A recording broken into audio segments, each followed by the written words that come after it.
제15장 유다왕 아비야. 느바세 아들 여로보암 왕 제18년에 아비야가 유다왕이 되었다. 그는 3년 동안 예루살렘에서 다스렸다. 그의 어머니는 아비살롬의 딸 마아가이다. 아비야는 그의 아버지가 지은 죄를 모두 그대로 따라갔으며 그의 조상 다윗의 마음과는 달라서 주 하나님 앞에서 온전하지 못하였다. 그러나 주 하나님께서는 다윗을 생각하셔서 예루살렘에다가 한 등불을 주시고 그의 뒤를 이을 아들을 세우셔서 예루살렘을 굳게 세워주셨다. 다윗은 주님께서 보시기에 올바르게 살았고 햇사람 우리아의 사건 말고는 그 생애 동안 주님의 명령을 어긴 일이 없었다. 여로보암과 르호보암 사이에는 그들이 살아있는 동안 늘 전쟁이 있었고 아비야와 여로보암 사이에도 전쟁이 있었다. 아비야의 나머지 행적과 그가 한 모든 일이 유다왕 역대 지략에 모두 기록되어 있다. 아비야가 죽어서 그의 조상들과 함께 잠드니 다윗성에 장사 지냈고 그의 아들 아사가 그의 뒤를 이어서 왕이 되었다. 유다왕 아사. 이스라엘의 여로보암 왕 제20년에 아사가 유다왕이 되어서 예루살렘을 41해 동안 다스렸다. 그의 할머니는 아비살롬의 딸 마아가이다. 아사는 그의 조상 다윗과 같이 주님께서 보시기에 정직하게 행하였다. 그는 성전 남창들을 나라 밖으로 몰아내고 조상이 만든 모든 우상을 없애버렸다. 그리고 그는 자기 할머니 마아가가 아스라를 섬기는 혐오스러운 상을 만들었다고 해서 자기 할머니를 왕 대비의 자리에서 물러나게 하였다. 아사는 할머니가 만든 혐오스러운 상을 토막내어 기드론 시냇가에서 불살라 버렸다. 그렇다고 해서 산당이 모두 죄고된 것은 아니지만 주님을 사모하는 아사의 마음은 평생 한결같았다. 그는 자기의 아버지와 자기가 거룩하게 구별해서 바친 은과 금과 그릇들을 주님의 성전에 들여놓았다. 아사와 이스라엘 왕 바하사 사이에는 그들이 살아있는 동안에 늘 전쟁이 있었다. 이스라엘 왕 바하사가 유다를 치러 올라와서 라마를 건축하고 어느 누구도 유다 왕 아사에게 왕래하지 못하게 하였다. 그러자 아사는 주님의 성전 창고와 왕실 창고에 남아있는 모든 은과 금을 모아 그의 신하들의 손에 들려서 다마스쿠스에 있는 시리아의 헤시온의 왕의 아들인 다브림몬의 아들 베나닷에게 보내면서 말하였다. 나의 아버지와 그대의 아버지가 서로 동맹을 맺은 것과 같이 나와 그대도 서로 동맹을 맺읍시다. 여기에 그대에게 은과 금을 선물로 보냅니다. 부디 가셔서 이스라엘 왕 바하사와 맺은 동맹을 파괴하시고 그를 여기에서 떠나게 하여 주십시오. 베나닷이 왕의 청원을 받아들이고 이스라엘 성읍들을 치려고 자기의 군사령관들을 보내어 이온과 단과 아벨벤 마아가와 긴네렛 전 지역과 납달리 전 지역을 치게 하였다. 바하사는 이 소문을 듣고 라마 건축을 멈추고 디르사로 거처를 옮겼다. 그리고 아사 왕은 모든 유다 사람에게 명령하여 한 사람도 빼놓지 않고 모두 바하사가 라마를 건축할 때 쓰던 돌과 제목을 가져오게 하였다. 아사 왕은 이것으로 베냐민의 게바와 미스바를 보수하였다. 아사의 나머지 행적과 그의 권세와 그가 한 일과 그가 건축한 모든 일이 유다왕 역대지략에 다 기록되어 있다. 그는 늙음하게 발에 병이 났다. 아사가 죽어서 조상들과 함께 잠드니 그의 조상 다윗성의 조상들과 함께 장사 지냈다. 그리고 그의 아들 여호사밧이 그의 뒤를 이어 왕이 되었다. 이스라엘 왕 나답. 유다의 아사왕 제2년에 여로보암의 아들 나답이 이스라엘 왕이 되어서 2해 동안 이스라엘을 다스렸다. 그러나 그는 주님께서 보시기에 악한 일을 하였다. 그도 그의 부친이 걷던 그 악한 길을 그대로 걸었으며 또 이스라엘에게 죄를 짓게 하는 그 잘못을 그대로 따랐다. 이사갈 가문의 아히야의 아들인 바하사가 그에게 반기를 들고 일어났다. 나답과 모든 이스라엘이 기쁘돈을 포위하였으므로 바하사는 블레셋의 영토인 기쁘돈에서 나답을 쳤다. 바하사는 나답을 죽이고 그를 대신하여 왕이 되었는데 그때는 유다의 아사왕 제3년이 되는 해였다. 바하사는 왕이 되자 여로보암 가문을 쳤는데 숨쉬는 사람은 누구든지 하나도 남기지 않고 모두 전멸시켰다. 주님께서 실로 사람인 주님의 종 아히야에게 말씀하신 대로 이루어진 것이다. 여로보암이 자기만 죄를 지은 것이 아니라 이스라엘까지도 죄를 짓게 하였으므로 주 이스라엘 하나님께서 이렇게 진노하셨다. 나답의 나머지 행적과 그가 한 모든 일은 이스라엘 왕 역대 지략에 다 기록되어 있다. 아사와 이스라엘 왕 바하사 사이에는 그들이 살아있는 동안에 늘 전쟁이 있었다. 이스라엘 왕 바하사. 유다의 아사왕 제3년에 아히야의 아들 바하사가 이스라엘의 왕이 되어서 디르사에서 24해 동안 다스렸다. 그는 주님께서 보시기에 악한 일을 하였고 여로보암이 걸은 길을 그대로 걸었으며 이스라엘에게 죄를 짓게 하는 그 죄도 그대로 따라 지었다. 16장. 주님의 말씀이 하나니의 아들 예후에게 내려서 바하사를 두고 이렇게 말씀하셨다. 나는 너를 먼지 속에서 이끌어내어서 내 백성 이스라엘의 통치자로 삼았다. 그런데 너는 여로보암과 같은 길을 걸어서 내 백성 이스라엘로 하여금 죄를 짓게 하고 그 죄 때문에 내 분노를 사는구나. 내가 바하사와 그의 가문을 쓸어버리겠다. 그리하여 네 가문을 느밧의 아들 여로보암의 가문처럼 만들겠다. 바하사에게 속한 사람으로서 성 안에서 죽는 사람은 개들이 먹어 치울 것이고 성 바깥의 뜰에서 죽는 사람은 하늘의 새들이 쪼아 먹을 것이다. 바하사의 나머지 행적과 그가 한 것과 그의 권세 이 모든 것은 이스라엘 왕 역대 지략에 다 기록되어 있다. 바하사가 조상들과 함께 잠들어서 디르사에 묻혔다. 아들 엘라가 그의 뒤를 이어 왕이 되었다. 주님께서 예언자 하나니의 아들 예후를 시키셔서 바하사와 그의 가문에게 말씀하셨다. 바하사가 여로보암의 가문처럼 주님 보께서 보시기에 악한 일을 함으로 주님의 노를 격동하였을 뿐만 아니라 여로보암의 가문을 치기까지 했기 때문이다. 이스라엘 왕 엘라. 유다의 아사왕 제26년에 바하사의 아들 엘라가 이스라엘의 왕이 되어서 디르사에서 2해 동안 다스렸다.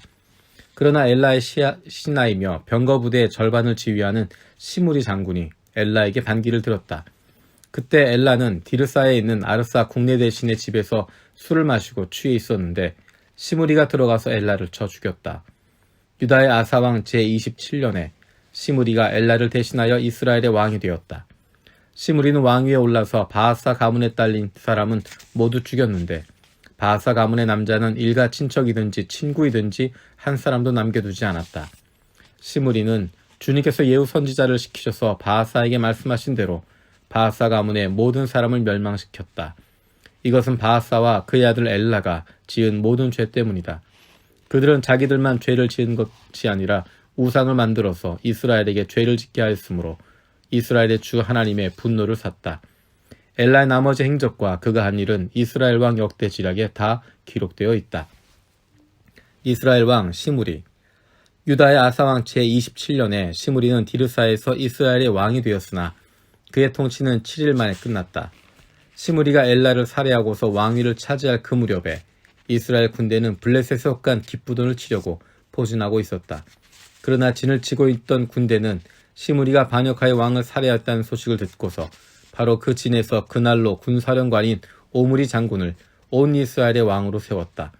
오므리는 이스라엘을 이끌고 기쁘돈으로부터 올라와서 디르사를 포위하였다.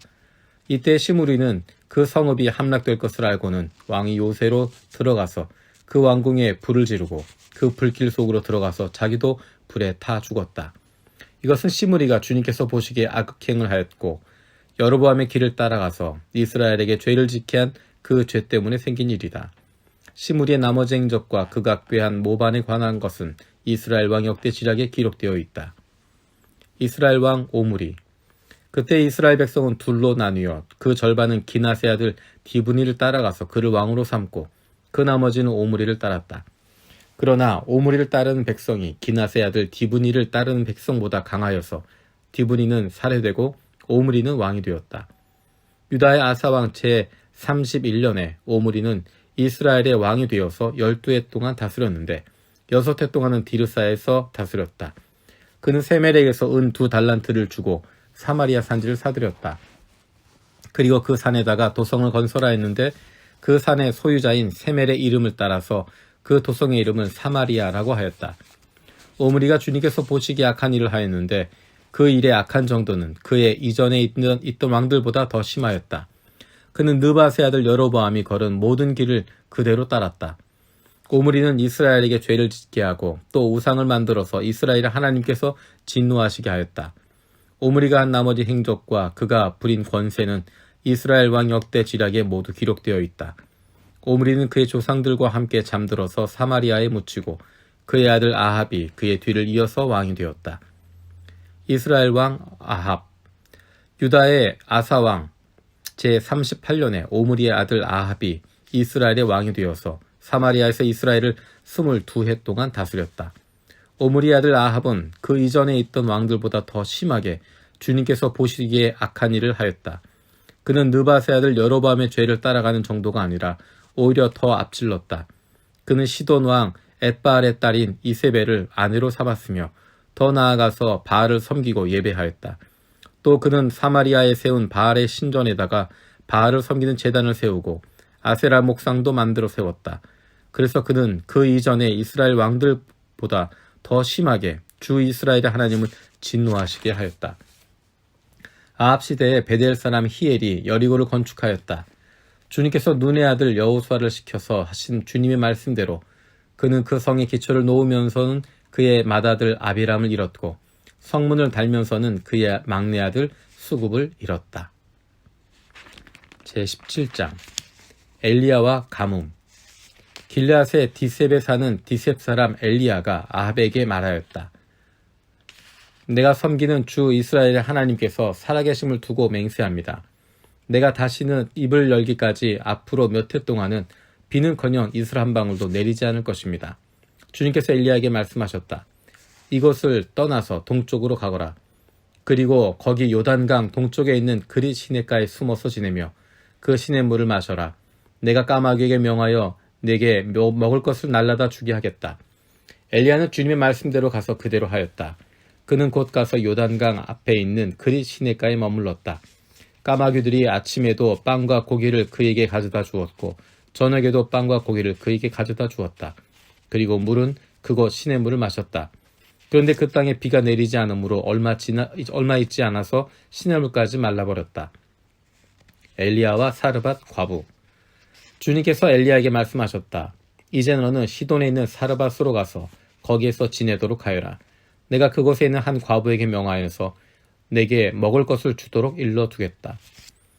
엘리야는 곧 일어나서 사르밧으로 갔다. 그가 성문 안으로 들어갈 때 마침 한 과부가 땔감을 줍고 있었다. 엘리야가 그 여인을 불러서 말하였다. 마실 물을 한 그릇만 좀 떠다 주십시오. 그 여인이 물을 가지러 가려고 하니 엘리야가 다시 여인을 불러서 말하였다. 먹을 것도 조금 가져다 주시면 좋겠습니다. 그 여인이 말하였다. 어른께서 섬기시는 주 하나님께서 살아계심을 두고 맹세합니다. 저에게는 빵 한 조각도 없습니다. 다만 뒤주에 밀가루가 한 줌 정도 그리고 병에 기름이 몇 방울 남아있을 뿐입니다. 보시다시피 저는 지금 땔감을 줍고 있습니다.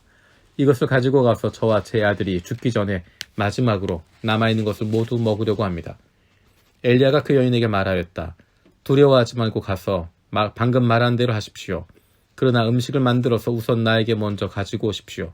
그 뒤에 그대와 아들이 먹을 음식을 만들도록 하십시오. 주님께서 이 땅에 다시 비를 내려주실 때까지 그 뒤주의 밀가루가 떨어지지 않을 것이며 병의 기름이 마르지 않을 것이라고 주 이스라엘의 하나님께서 말씀하셨습니다. 그 여인은 가서 엘리야의 말대로 하였다.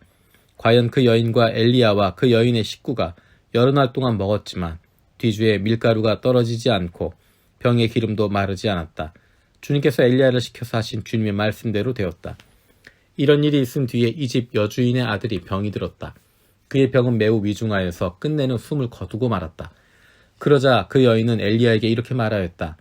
하나님의 사람이신 어른께서 저와 무슨 상관이 있다고 이렇게 저에게 오셔서 저의 죄를 기억나게 하시고 제 아들을 죽게 하십니까? 엘리야가 그 여인에게 아들을 달라고 하면서 그 여인의 품에서 그 아이를 받아 안고 자기가 머물고 있는 다락으로 올라갔다. 그리고 그를 자기의 침대 위에 뉘어놓고 주님께 부르짖었다. 주 나의 하나님, 어찌하여 내가 머물고 있는 이 집의 과부에게 이렇게 재앙을 내리시어 그 아들을 죽게 하십니까?